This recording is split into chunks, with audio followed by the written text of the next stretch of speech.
You are not Father Dominic. No, not this, no. But luckily, Father Dominic is just off camera making sure that we don't That's right. spout heresy. No heresy. No heresy, that's right. No heresy. Who are you? I'm Tony Davies. I'm a seminarian for the Archdiocese of Chicago. I'm in my 5th year. I finished my pastoral year. And this summer I will be doing totus tuus while living at St. Edward's. Awesome. Welcome back to St. Ed's. Thank Not you. your first time here. That's right. You've been one summer here before? One summer, 2 summers ago. Two summers ago you were here during the kind of the weird year of COVID. Like it wasn't shut down, but it was yeah, Right. weird. Anyway, well, we're glad to have you back. And now you're on Ed Talks. Millions of listeners here. Are viewing. Yeah, viewing, listening, spreading the word, evangelizing through the internets. That's right. Yeah, that's what we do here at Ed Talks. Actually, what we do at Ed Talks is we hope to inspire saints, to inspire more saints to go forth and build up the kingdom Saints of in God. the making. That's it. So welcome to Ed Talks. Thank you. Great. All right, Tony, you said that you are a seminarian. Mm-hmm. Let's break it way down for people. What does that mean? You're a seminarian.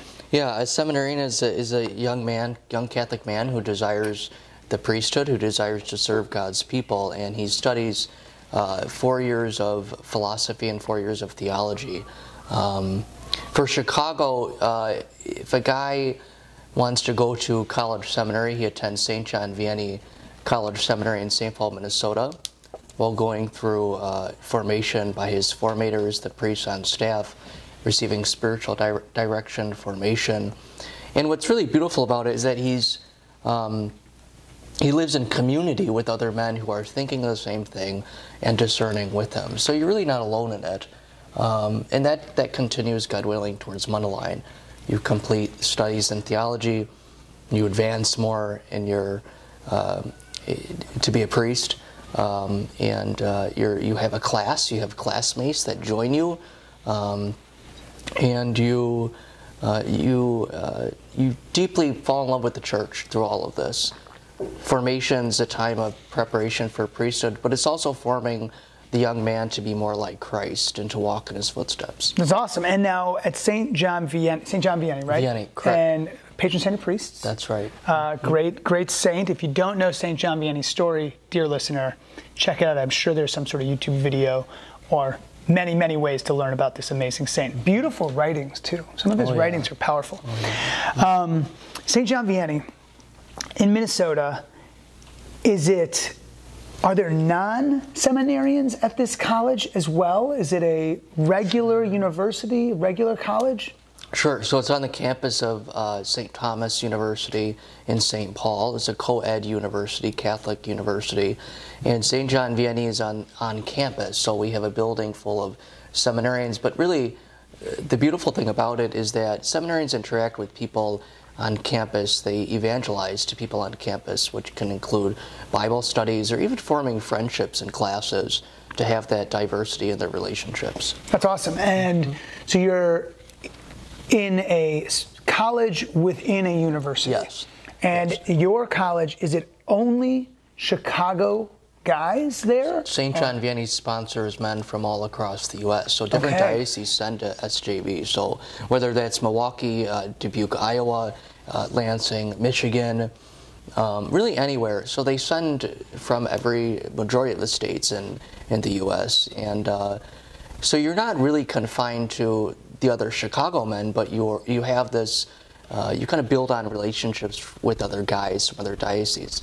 And that lasts. That fraternity, that brotherhood, you find more about them, they find more about you, and where they come from. That's why it's so unique. That's super cool. I mean, I know that, so for example, this year, coming up in a few weeks actually, the youth group is taking a mission trip to Mobile, Alabama, and midway between Chicago and Mobile, which is a long drive of about 14 hours, there is a small town on the Mississippi in Missouri, and Father Dom, one of his classmates from seminary, is an associate pastor there, and he's like, hey, we're going to spend the night at this church. So like you said, you've got these relationships, these bonds that stretch beyond the geographical footprint of Chicago. I mean, makes sense. You're up in Minnesota. Exactly. And that's really cool. And so you're going to class like a regular college student there, That's right? Essentially? That's right. Your day-to-day is really the only difference is you follow the schedule of the seminary. So we start off with holy hour in the morning, mass, breakfast. You go to your classes throughout the day with other university students. You take your courses on campus. Some classes are in-house at the seminary. Okay, so there are a few. Yes. Are those classes open to non-seminary It's students? only really strictly seminarians. So, for example, catechism. Every guy takes catechism of the Catholic Church, and that's only a class full of seminarians. So Bill, frat guy, isn't going to show up hungover on a Wednesday class like, dude, let's get into this catechism, man. I was crushing some Bud Heavies last night. And, if he desires it, you can meet him outside of class. Okay, all right. Awesome, cool. So you're there, and you mentioned theology. Is everyone majoring in theology? The primary major is philosophy at SJV, and some guys will minor in Catholic studies. I majored in Catholic studies, but I have my philosophy requirements completed. Other guys will study other things, whatever their interest is, which helps too, to kind of, because when you really do study other things than philosophy, that opens the way to communication and evangelization to people, Catholics or non-Catholics on campus. Oh, for sure. And now, what about Bill, who has graduated university? This is a different guy from the fraternity guy. Okay, that guy, he's at a party right now. He's finishing celebrating with Father Vin Ha for his 30th anniversary, which, if you missed that, dear listener, was a 2-day soiree to remember. It's his personal story. Go back to a previous Ed Talks. Incredible story of survival and heroism and defeating the odds of an oppressive regime that hates the church, and to find and live out his vocation. It's beautiful. Speaking of vocation.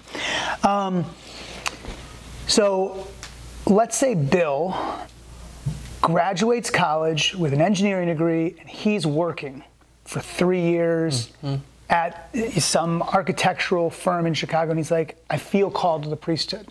He applies. Does he also go to St. John Vianney? He's already got an undergraduate degree. Does he go to St. John Vianney? Does he need to? What happens to someone like that? Do you have classmates like that? It's beautiful to see how God calls people out in their ordinary life, and they're not in seminary. They would apply to Chicago, and most likely, case by case, you would probably complete the spiritual year. So it's kind of a year of discernment, a year of figuring out, kind of to prepare the man for seminary and the schedule of seminary and what seminary expectations are. If he has that undergrad, whatever it is in, philosophy is required, so he would complete his philosophy at Mundelein and then continue to theology. During his spiritual year, he'd be working on that, or that would be a It would be after his spiritual year. Chicago has abided by is that they see fit that a man complete the spiritual or the propedeutic year in between. I'm sorry, what was that? You sneezed. So, yeah, sure. I get it. It's a big word. Propedeutic year. Okay, so can we, how many Scrabble tiles does that word take? Like, is that 2 turns? Propedeutic? Propedeutic year. Okay, you know what? Homework for me, dear listener. Google the word. Yes. Okay, yeah. I don't even know how to spell it, but we'll do our best. Right, propedeutic. Right. So it's a year of really deepening discernment and formation, so to really understand what God is asking of you. And this can take place in a couple ways, and one of them is the spiritual year that is offered, that Chicago offers, a year of kind of intense prayer and formation and community with other young men, to really take that time to figure out and to recognize that there's no rush in that. So this Bill guy would probably have to enter into that year of discernment, of a deeper figuring out, of a deeper recognition of himself. And then if he's ready to continue, if formation feels he's capable, he would start his studies in philosophy, pre-theology, and then further on to theology.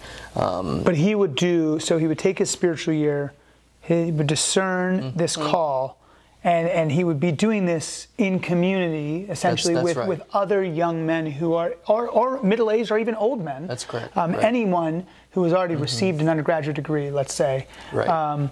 They would be doing this discernment in community, and then at the end of that year, to fulfill all of his philosophy requirements and his pre-theology, then he would do that though at Mundelein. So these kind of vocation stories don't go to St. John Vianney. It's really not a cookie cutter situation. Yeah, it kind of molds each individual where he's at. So some could go to St. John Vianney, is what you're saying, or no? If they're later in age, past that college age, then no, they would have to do what you're describing. But if a young man straight out of high school wants to discern his vocation, then he could go on to SJV. Okay. Yep. Okay, understood. Yep. All right, cool.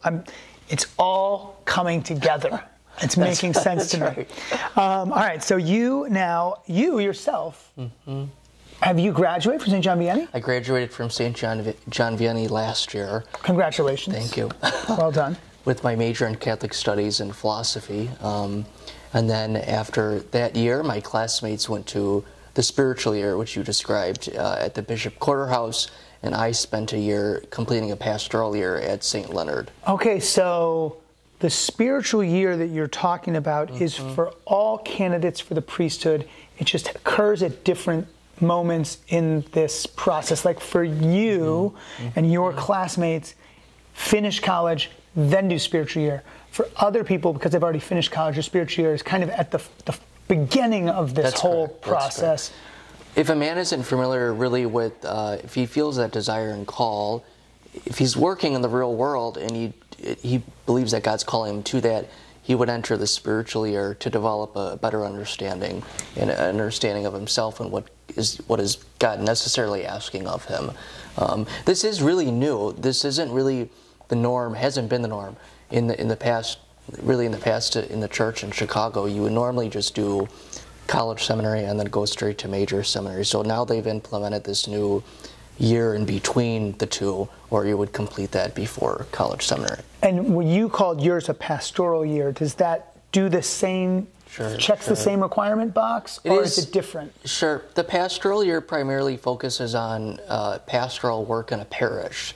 So that could be teaching at different areas in a parish, completing different ministries in a parish. For example, like bereavement ministry. My main ministry was bereavement ministry, so helping with wakes, funerals, burials, and really working with families and kind of meeting Christ where they're at.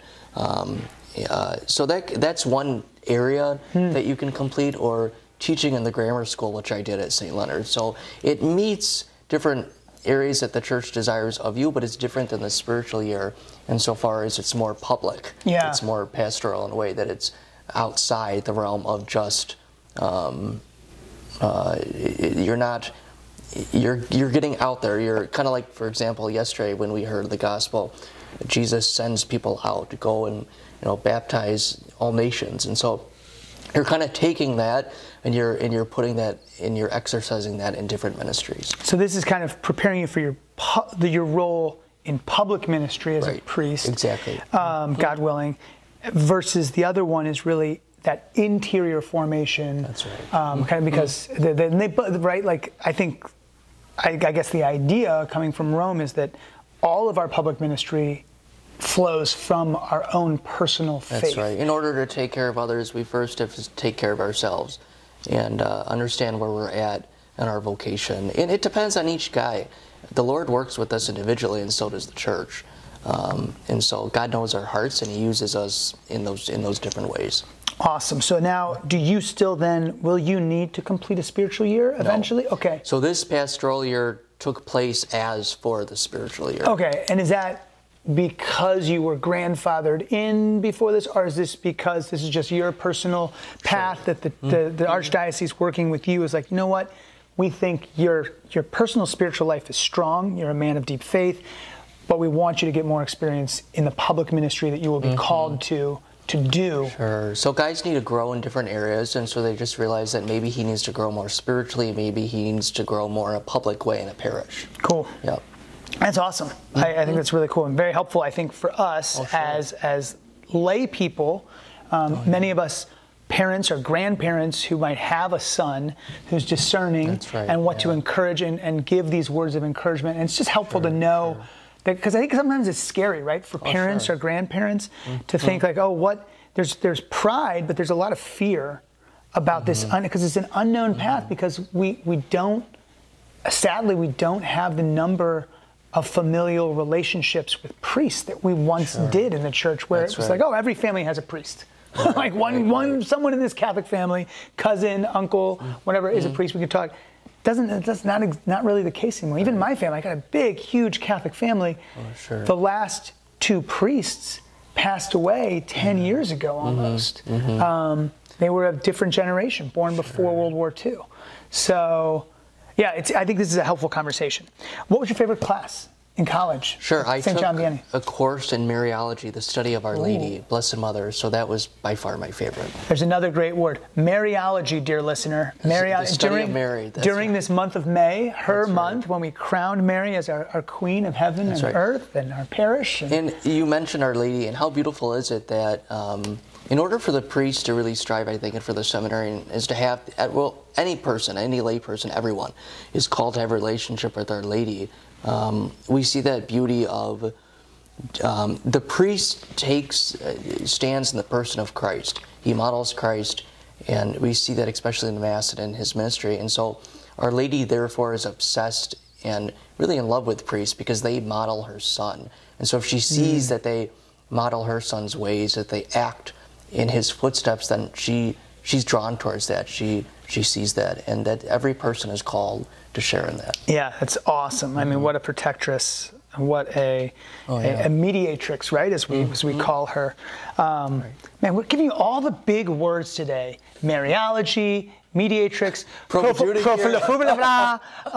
of the good stuff. That's right. Yeah, if you want, that's the French way of pronouncing that. Yeah, I don't know. Now we all know. Propedeutic means an introduction to something. Oh, there it is. The voice of wisdom coming from off camera. Voice of Google. Awesome.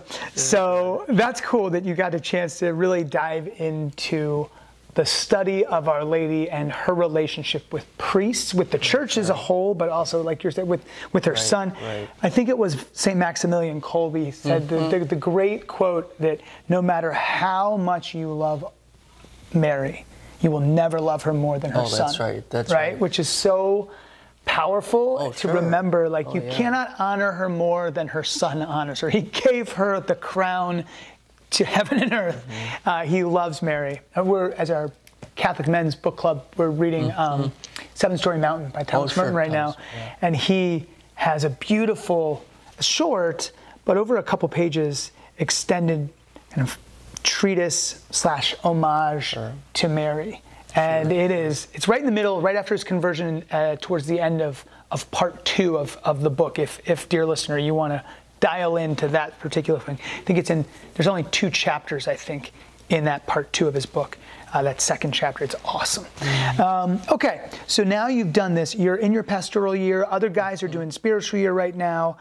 Then what comes next? This is 1 calendar year. Is your year done now, right? Yes, I finished my pastoral year about 2 weeks ago. Yeah. Congratulations. So and then you seek shelter under the roof of a great pastor, Father Tom. He's here. If I wouldn't have said that, if he wasn't here. That's the only reason. So what summer ends? Well, let's talk about the summer, because it's exciting. For us, it's exciting because every parish should really involved with Totus Tuus. We love Totus Tuus. Yeah, missionary this summer, serving God's people, the children of God, which is really beautiful to recognize God in children, and to be with them, to teach them about Jesus, to protect them, to walk with them towards the Lord, to help them grow in their own vocation. It's powerful, guys. I think maybe I've even talked about this before, but here's a week where kids are going to daily mass, saying a decade of the rosary each day. Val, you were a Totus Tuus missionary. Val, behind the camera here. So you afterwards talk to her, get some tips, okay? They talk about the faith, do skits. Everything's geared towards deepening their faith. And when I pick up my kids at the end of the day, I'm like, how was it? They're like, oh, it was awesome. It was so much fun. I'm just like, they said a decade of the rosary. They went to mass. they learned about the faith, and the first thing they say is how fun it was. And then they all look forward to the end of the week when they get to have a giant water balloon fight and occasionally make a human sundae, which is always cool. So anyway, Totus Tuus, it's the last week of July. So if you have a child or a grandchild who's going to be in Chicago for that last week of July, please encourage them to register. It's one of the cheapest summer camps you can get. I think it's $75 for one kid for the day camp. If you're a teenager, rising 7th through 12th grade, it's only $25 for the week, Sunday through Thursday nights. And we max out at $150 at St. Ed. So once you pay $150, all the other kids, they all get in for free. So send your kids, send your grandkids. If you're a grandparent, offer your kids to drive the grandkids to Totus Tuus. Just bring them. It's awesome. It's a way to keep Christ at the center of the summer, which sometimes, unfortunately, with the busyness and the vacations and the laziness that kind of creeps in during summer, sometimes our faith life can also go on vacation. Right? Right. Oh, yeah. And so it's a way to kind of right smack dab in the middle of the summer to reinsert Christ in a very powerful and profound way. So encourage you guys. But summer ends, and now what's your next step? Sure, I'll be starting First Theology at Mundelein Seminary, God willing, this fall, so August, September. First Theology. Okay, so First Theology, that sounds great. Congratulations. Then I'm assuming Second Theology? That's correct. All right. Is there a Third Theology? Yes, there's all four. Is there... All right. So, third year theology, at the end of the year, ordained to the transitional diaconate. That's correct. Just like son of the parish, Martin Nyberg, was just ordained about a week and a half ago. Fourth year theology completed and culminates in the ordination mass. We just had that this last weekend. And so, God willing, next year, a year from, and also Juan, now Deacon Juan, was also ordained to the, he's assigned to our parish as a seminarian, which has been awesome and a real blessing. He's going to be giving a few Wednesday showings in the Mary's Courtyard of The Chosen, a few select episodes of The Chosen for some viewing and talk back. It's going to be awesome on Wednesday nights. So, dear listener, come out for The Chosen. And if you haven't watched The Chosen, it's awesome. If you have watched it, watch it again and enjoy some company. So then you start, you're on your way for 4 years. At the end of 4 years, you are ordained a priest, God willing, and you celebrate your first Mass in your home. That's correct. Like your mother church. What is your home parish? St. Paul of the Cross. St. Paul of the Cross, right up here. Right here. Oh, man. Did you even know that you were all of your life so close to the best parish in the Archdiocese of Chicago? God is a God of surprises. No, St. Paul of the Cross is awesome. We have some staff, some faculty and staff that are parishioners there. Yeah. Well, awesome. Well, Tony, we are going to keep you in our prayers. Please do. I'll pray for you. Thank you very much. Of course. Yeah. And thanks for sharing the story. I think it really helps. I think people understand. Well, God's asking everyone. God's asking you to follow Him, and if you're discouraged, just be not afraid. And pray for that grace. Yeah. One last thing about being not afraid, and this is, I think, goes back to parents and some fear. How is seminary funded? How do people pay for college? Because that's something that I think maybe some parents say, whoa. That's a normal. Oh, you're going to go into debt and you're not going to have a job because you're going to be a priest, so that's not going to make you any money. Sure. Like what is the story there? Yeah, so the Archdiocese does they do pay for room and board. Room and board, that's huge. Yes, and if a guy does need more financial support, really, what's beautiful about Chicago, the Knights of Columbus are very generous, so they support seminarians throughout their studies. Buy those Tootsie Rolls. Buy those Tootsie Rolls. That's right. What they need and what they need help on, the Knights are there. And so the Archdiocese does help the seminarian and the Knights help with that to support the guy. That's awesome. So parents, grandparents, encourage your sons and your grandsons, your nephews, your cousins.